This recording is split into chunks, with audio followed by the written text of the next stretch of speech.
नमस्कार साथियों, T for teacher के यूट्यूब चैनल पर आप सभी का हार्दिक स्वागत है। आज के इस वीडियो में हम गणित प्रैक्टिस क्लास, जिसमें शाम को 7 बजे हम प्रतिदिन गणित के 11 महत्वपूर्ण सवालों को हल करते हैं और यह हमारा वीडियो नंबर 32वां है। तो चलिए बिना किसी देरी के आज के इस वीडियो को शुरू करते हैं। पहले सवाल की ओर बढ़ते हैं। आज का पहला सवाल है, किशन, रवि और जय की आयु का क्रमशः अनुपात हमें दे रखा है 6:4:7 है। तीनों की आयु का अनुपात हमें दे रखा है 6:4:7। आगे कहा है कि यदि उनकी आयु का योग दे रखा है 34 वर्ष है तो हमें जय की आयु बताना है। ठीक है, तो यहाँ पर देखिए किशन दे रखा है, किशन की आयु दे रखी है, रवि की आयु दे रखी है और जय की आयु का अनुपात दे रखा है। कितना दे रखा है? 6, 4 और 7 दे रखा है। तो किशन की आयु को अपन मान लेंगे 6x। अगला अनुपात 4x है तो रवि का अनुपात हो जाएगा 4x और जय की आयु का अनुपात हो जाएगा 7x। क्लियर। अब आगे कहा है कि उनकी आयु का योग, मतलब इन तीनों की आयु को जोड़ देंगे तो ये कितना हो जाएगा 6x plus 4x plus 7x और इनका योग कितना आना चाहिए? 34 आना चाहिए, हमको सवाल में बोला है। ठीक है, तो यहाँ 6 और 4 10 और 7 17x हो जाएगा। 17x बराबर होगा 34। तो यहाँ से आप बड़ी आसानी से x का मान निकाल लेंगे। x बराबर कितना हो जाएगा? 34 ऊपर ये 17 गुणा में इधर आएगा, बटे में पहुंच जाएगा। 17 एकम 17, 17 दूनी 34। तो यहाँ से x का मान कितना आ जाएगा? 2 आ जाएगा। अब आपको मान किसका बताना है? जय की आयु का बताना है। तो जय की आयु निकालने के लिए जय की आयु का अनुपात हमने कितना माना था? तो जय की आयु का अनुपात 7x था। तो 7 ऐसा कैसा है गुणित x का मान कितना निकाला है? 2 निकाला है। तो 7 में 2 का गुणा करेंगे तो कितना आ जाएगा? 7 दूनी 14। तो आप बता सकते हैं कि जय की आयु कितनी हो जाएगी? 14 वर्ष हो जाएगी। राइट आंसर आपका ऑप्शन नंबर ए बिल्कुल सही जवाब हो जाएगा। अगर आपसे सवाल में रवि की आयु पूछी होती तो क्या करते? तो रवि की आयु का अनुपात कितना था? 4x था। तो यहाँ 4 ऐसे कैसे रहता? x का मान 2 रख देते तो 4 दूनी 8, रवि की आयु 8 वर्ष हो जाती। यदि सवाल में रवि की जगह किशन की आयु पूछ लेते तो क्या होता? तो किशन की आयु निकालने के लिए इसकी आयु का अनुपात 6x था। तो 6 गुणित 2 कर देते तो यहाँ से इसकी आयु हो जाती 6 दूना 12 वर्ष। तो जिसकी पूछी जाए उसमें मान रख देंगे x का, तो बड़ी आसानी से हम उसकी आयु को निकाल सकते हैं। क्लियर। चलिए आगे बढ़ते हैं सवाल नंबर 2 की ओर। सवाल नंबर 2 में हमें दे रखा है 2 की घात 3 गुणित 3 की घात 2 गुणित 5 की घात 4 गुणित 7 तथा दूसरी संख्या दे रखी है 2 की घात 2 गुणित 3 की घात 2 गुणित 5 गुणित 11 और इसका हमें मासा निकालना है। तो पहली संख्या हमें दे रखी है 2 की घात 3 गुणित 3 की घात 2 गुणित 5 की घात 4 गुणित 7। ये आपकी पहली संख्या दे रखी है।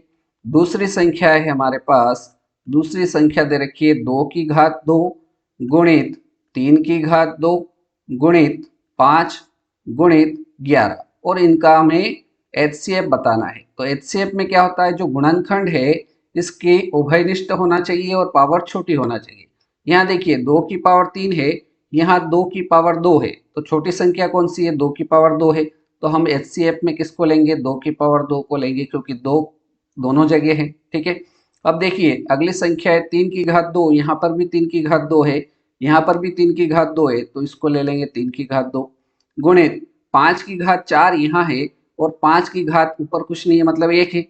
तो हम उभयनिष्ठ 5 है लेकिन यहाँ पर पावर 4 है, यहाँ पावर 1 है, तो किसको लेंगे? 5 की पावर 1 को लेंगे। आगे और कोई कॉमन नहीं दिख रहा है, इसलिए यही संख्या हमारे HCF में होगी। तो 2 की पावर 2, 2 की पावर 2 का मतलब क्या होगा? 2 का 2 बार गुणा तो 2 दूनी 4। 3 का स्क्वायर, 3 का स्क्वायर कितना होता है? 9 गुणित 5। तो इसको सरल कर लेंगे तो कितना हो जाएगा? 4 ऐसा कैसा है? 9 पंजे 45। तो 45 का गुणा 4 से करेंगे तो कितना हो जाएगा? 45 दूना 90 और 90 का डबल कितना होगा? 180 हो जाएगा। हमारा जो HCF आएगा वो कितना आ जाएगा? 180 आ जाएगा। बी ऑप्शन हमारा सही जवाब रहेगा। ठीक है। सवाल नंबर 3। सवाल नंबर 3 दे रखा है साधारण ब्याज की किस दर से, मतलब हमें रेट निकालना है, किस दर से 750 रुपए का 5 वर्ष में मिश्र धन 900 रुपए हो जाएगा। मतलब यहाँ पर आपको क्या क्या दे रखा है? एक तो समय दे रखा है, एक आपके पास मूलधन दे रखा है और एक आपके पास मिश्र धन दे रखा है और आपको बताना है इसमें कि दर क्या होगी, मतलब रेट निकालना है।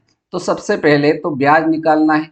तो ब्याज निकालने के लिए क्या करना पड़ेगा, जो मिश्र धन है, मिश्र धन में से मूलधन को घटाना पड़ेगा। तो मिश्र धन में से मूलधन को माइनस कर देंगे तो आपका ब्याज आ जाएगा। मिश्र धन आपका 900 रुपये है, 900 रुपये में से 750 रुपये मूलधन को घटा देंगे तो कितना आ जाएगा, ब्याज आ जाएगा आपका 150 रुपये।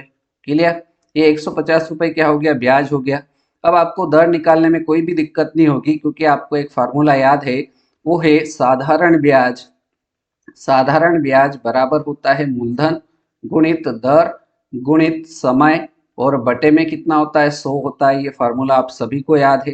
तो यहाँ से इससे आप दर का फार्मूला बना सकते हैं। दर बराबर क्या हो जाएगा, ये साधारण ब्याज गुणित 100 और बटे में क्या आ जाएगा, मूलधन गुणित समय आ जाएगा। ये आपका क्या हो जाएगा, दर का फार्मूला बन गया। बस मान रख दीजिए, मान रख देते हैं। तो साधारण ब्याज आपका 150 रुपये है, इसमें गुणा करना है 100 का, और मूलधन कितना है, मूलधन है आपका 750 रुपये, और समय कितना है, 5 वर्ष है। बस इसको सरल कर लीजिए, एक जीरो से एक जीरो कट गई, 15 एकम 15, 15 5 75, और 5 और 5 25, 25 चौक कितना हो जाएगा, 100 हो जाएगा। अर्थात आपकी रेट कितनी आ जाएगी, रेट आपकी 4% आ जाएगी। अर्थात आप बता सकते हैं कि उसकी वार्षिक दर जो है वो 4% रहेगी। ऑप्शन डी हमारा राइट आंसर हो जाएगा। ठीक है, आगे बढ़े।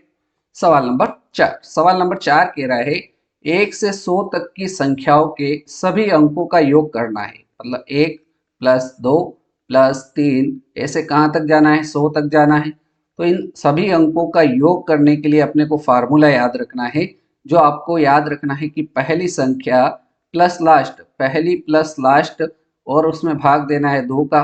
तो ऐसा करके आप औसत निकालते थे। उसी फार्मूले में आप क्या कर दो, कुल संख्या का गुणा कर दो। कुल संख्या का आप गुणा कर देंगे तो क्या आ जाएगा, योग आ जाएगा। तो पहली संख्या यहाँ 1 से शुरू हो रही है तो पहली संख्या 1, आखिरी संख्या 100 तक जा रही है तो आखिरी संख्या 100 हो जाएगी, और उसमें भाग देना है 2 का। और कुल संख्या 1 से लगाकर 100 तक की संख्या में कुल संख्या कितनी हो जाएगी, 100 हो जाएगी। इसको सरल कर लीजिए, हमारा आंसर आ जाएगा। तो 100 में 1 जोड़ेंगे 101 हो जाएगा, इसमें भाग देना है 2 का, और गुणा करना है 100 से। ठीक, तो ये 2 से कट जाएगा, 100 50 बार, 50 का गुणा 101 से करेंगे तो कितना हो जाएगा, 5 एकम 5, जीरो लग जाएगी, ये जीरो, और 5 एकम 5, अर्थात इसका योग कितना आ जाएगा, 5050 आ जाएगा। राइट आंसर आपका ऑप्शन नंबर ए रहेगा। क्लियर, चलिए सवाल नंबर 5, सवाल नंबर 5 कह रहा है निम्न में से कौन सी संख्या 18 से विभाजित नहीं है। निम्न में से कौन सी संख्या 18 से विभाजित नहीं है। कोई भी संख्या 18 से विभाजित कब होगी, जब वह संख्या 2 और 9, 2 और 9 दोनों से विभाजित होना चाहिए, तभी वह संख्या 18 से विभाजित होगी। क्योंकि 18 जो बना हुआ है वो 2 और 9 का आपस में गुणा होगा तभी 18 बनता है। ठीक है, तो हमको यह जो 4 विकल्प दे रखे हैं, इन चारों में से 2 और 9 दोनों से जो संख्या विभाजित होगी वही संख्या 18 से विभाजित होगी। लेकिन सवाल में क्या दे रखा है, निम्न में से कौन सी संख्या 18 से विभाजित नहीं है, वो उसको बताना है। तो सबसे पहले आप 2 का नियम चेक कर लीजिए, क्योंकि 2 का नियम बड़ा आसान है। इकाई अंक सम होना चाहिए। इस संख्या में इकाई अंक सम है, इसमें मतलब 2 का भाग जाएगा। ये संख्या में भी 6 है इकाई स्थान पर, इसमें भी 2 का भाग जाएगा, मतलब ये संख्या तो 2 से विभाजित हो ही रही है। ये संख्या में भी 2 का भाग जाएगा, इकाई अंक 6 है। इस संख्या में इकाई अंक विषम संख्या है, इसलिए इसमें 2 का भाग नहीं जाएगा। जब 2 का ही नहीं जाएगा तो 9 का भी नहीं जाएगा, और 2 और 9 का नहीं जाएगा तो यह संख्या 18 से विभाजित नहीं होगी। राइट आंसर आपका ऑप्शन नंबर डी जो संख्या दे रखी है 65,043 जो संख्या है, यह संख्या 18 से विभाजित नहीं होगी। क्लियर, आगे बढ़ते हैं सवाल नंबर 6 की ओर। सवाल नंबर 6 है एक आयत का परिमाप हमें दे रखा है 24 सेंटीमीटर। यदि इसकी लंबाई 7 सेंटीमीटर है तो उसका क्षेत्रफल बताना है। तो आयत का परिमाप दे रखा है तो हम लिखेंगे आयत का परिमाप, जो लिखा हुआ है सवाल में उसी को हम लिख देते हैं। तो आयत का परिमाप बराबर क्या होता है, फार्मूला, फार्मूला होता है 2 गुणित लंबाई धन चौड़ाई। यह आयत के परिमाप का सूत्र होता है। ठीक है। तो परिमाप हमें 24 दे रखा है तो 24 रखेंगे, बराबर 2 ऐसा कैसा ही। लंबाई आपको सवाल में 7 दे रखी है, चौड़ाई निकालना है इसलिए इसको एक समान लेते हैं। ये 2 से ये 24 कट जाएगा, 12 दूना 24, तो इधर बचा 12 बराबर 7 प्लस एक्स। ठीक, अब इधर से 7 को इधर भेज देंगे तो इधर बचेगा x बराबर 12। 12 में से 7 माइनस हो जाएंगे तो यहाँ से x की वैल्यू कितनी आ जाएगी, 12 में से 7 घटेगा तो 5 आ जाएगा। और x का मान आ गया मतलब आपके पास क्या आ गई, चौड़ाई आ गई। x का मान आ गया मतलब आपकी चौड़ाई आ गई।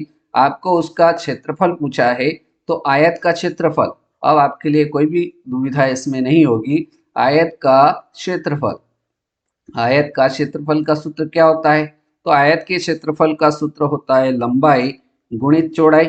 लंबाई गुणित चौड़ाई जो होता है वो आयत के क्षेत्रफल का सूत्र होता है।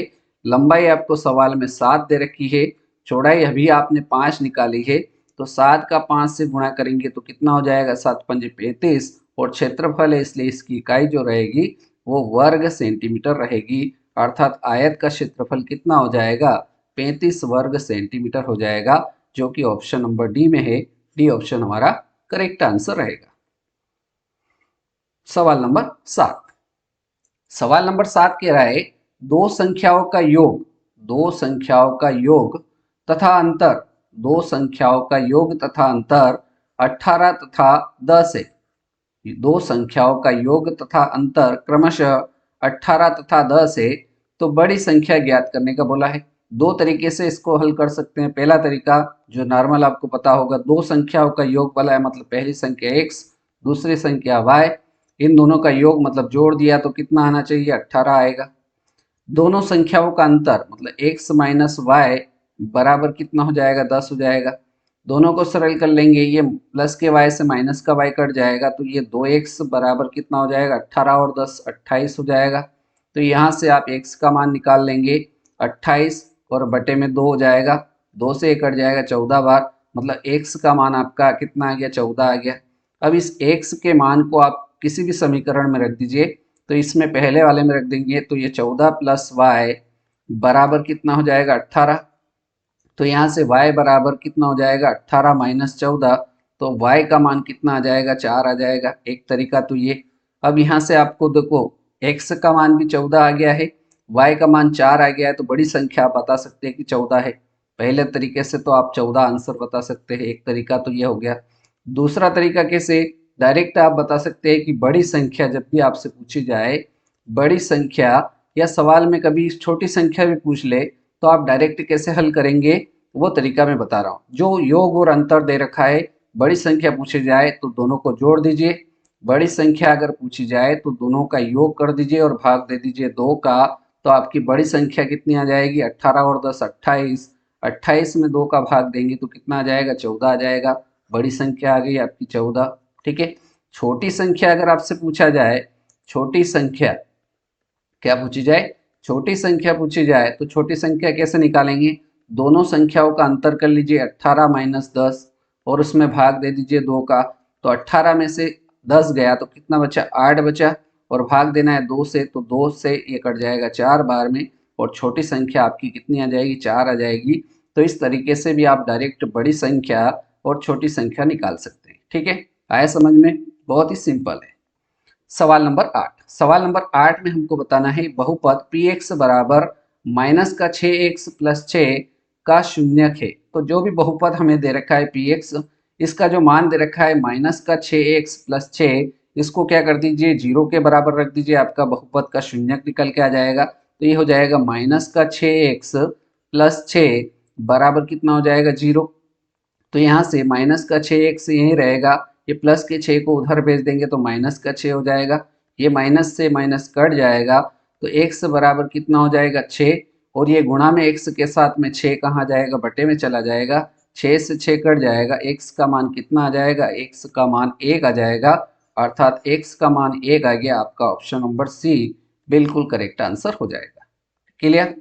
चलिए प्रश्न संख्या 9, प्रश्न नंबर 9 है, सवाल नंबर 9 दे रखा है 25 डेकाग्राम बराबर कितने ग्राम, 25 डेकाग्राम को ग्राम में बदलना है। तो सबसे पहले आता है मिली, उसके बाद आता है सेंटी, फिर आता है डेसी, फिर 3 इकाई में से जो आपको दे रखी है वो ग्राम, लीटर या मीटर, फिर आता है डेका, उसके बाद आता है हेक्टो, फिर आता है किलो। ठीक, तो सबसे पहले हमें जो दे रखा है मान 25 डेकाग्राम, डेका कहाँ है, यहाँ पर है, तो हम यहाँ है और हमको इकाई में निकालना है मान, ग्राम में निकालना, मतलब यहाँ आना है अपने को। तो यहाँ से अपन यहाँ आएंगे तो अपने को क्या करना पड़ेगा, गुणा करना पड़ेगा। और एक स्टेप आ रहे हैं, यहाँ से यहाँ आएंगे तो हर एक स्टेप की वैल्यू कितनी है, 10 की, तो गुणा होगा 10 का। अब डेकाग्राम में हमें देख रखा है मान 25, और 25 में 10 का गुणा कर देंगे तो इसको ग्राम में बदलने में कोई दिक्कत नहीं होगी। 25 का 10 में गुणा 250 हो जाएगा, अर्थात 25 डेकाग्राम में कितने ग्राम होंगे, 250 ग्राम होंगे। Right answer option number A हो जाएगा। क्लियर, आगे बढ़े, चलिए सवाल नंबर 10।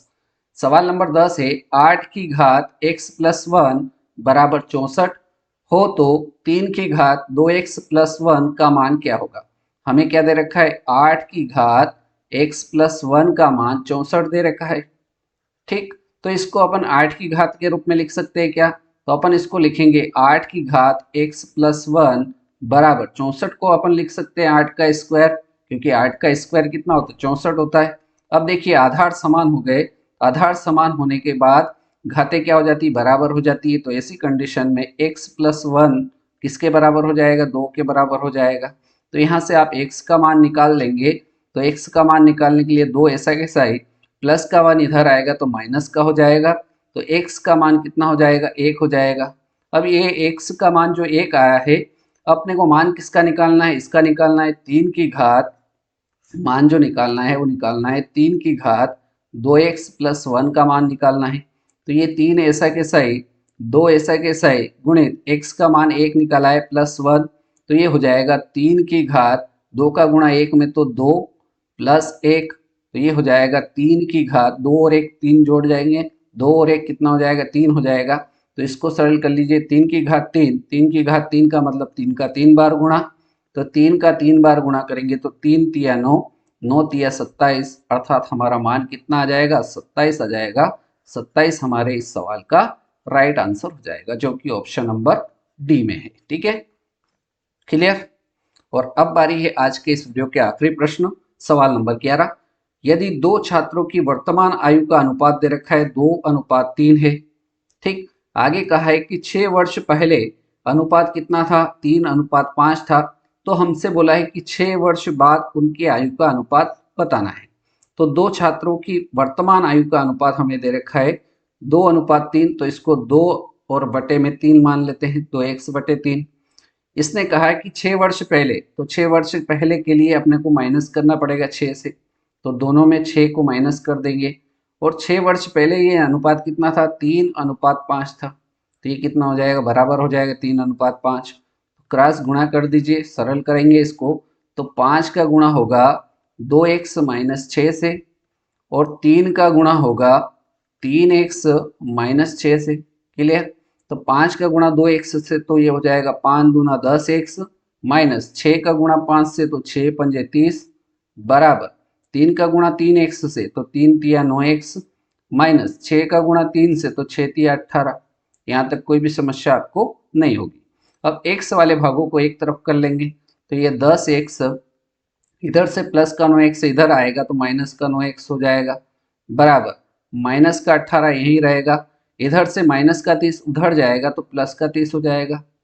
ठीक है, अब यहाँ 10x प्लस का है, 9x घटेगा तो 1x बचेगा, बराबर 30 में से 18 घटेगा तो 30 में से 18 घटेगा तो कितना आ जाएगा, 12 आ जाएगा। अर्थात x का मान कितना आ गया है, x का मान आ गया है 12।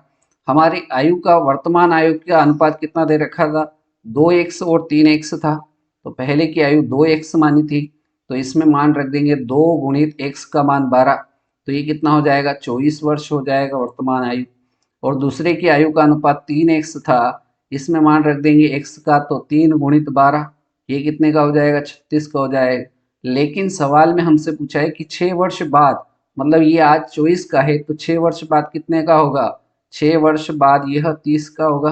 क्लियर, ये आज 36 का है तो 6 वर्ष बाद कितने का होगा, तो प्लस करेंगे 6 को, ये 42 का हो जाएगा। इनका अनुपात बताना है तो ये हो जाएगा 30:42।